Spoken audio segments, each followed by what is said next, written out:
BCY party అధినేత బోడే రామచంద్ర యాదవ్ ఆరోగ్య పరిస్థితి క్షీణిస్తోంది. వైద్యానికి బోడే రామచంద్ర యాదవ్ సహకరించడం లేదు.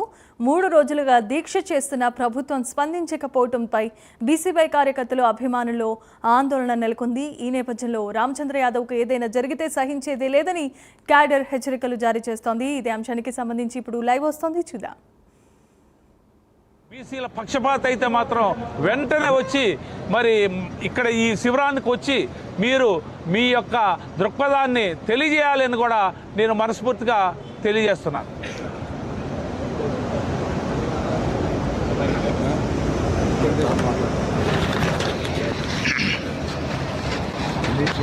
సమాజవాద అధ్యక్షుడు గారిని నేనే ఉన్నాను. రాత్రి వాళ్ళు ఇక్కడ ఏం జరిగింది లైవ్ వస్తుంది.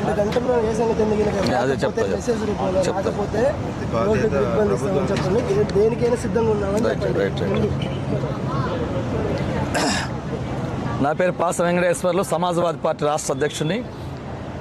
బోడే రామచంద్రయ్య గారు బీసీవై పార్టీ వ్యవస్థాపక అధ్యక్షులు ఏదైతే బీసీ, ఎస్సీ, ఎస్టీ, ముస్లిం మైనార్టీల కోసం ఈరోజు దీక్ష పెట్టారు ఆమరణ. ఈరోజు 3వ రోజు వచ్చింది. ఏవైతే డిమాండ్స్ నేను మళ్ళీ రిపీట్ చేయను, ఎందుకంటే ప్రభుత్వానికి 40 రోజుల ముందే మనం అల్టిమేటం ఇచ్చాం కాబట్టి ఏ కాలాన్ని చేస్తున్నారు.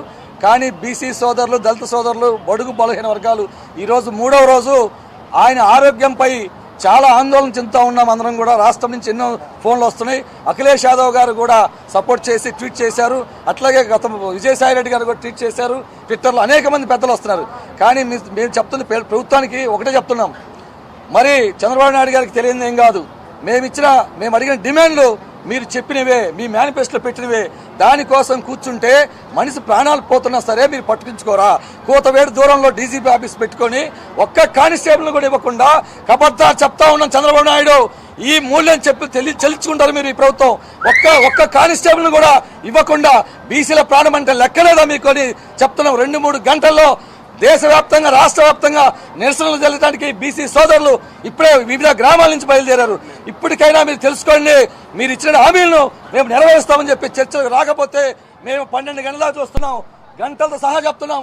ఈ రోజు మధ్యాహ్నం తర్వాత ఆయన ప్రాణానికి ఏదైనా హాని జరిగితే ఖచ్చితంగా మూకుమ్మడిగా దళిత సంఘాలు, బహుజన సంఘాలు, ఎస్సీ సంఘాలు, వివిధ రాజకీయ పార్టీలు అన్ని కూడా కలుపుకొని పెద్ద ఎత్తున హైవేని నిర్బంధిస్తామని తెలియజేస్తా ఉన్నాను. మిత్రులారా, డాక్టర్ గారు మాట్లాడతావు.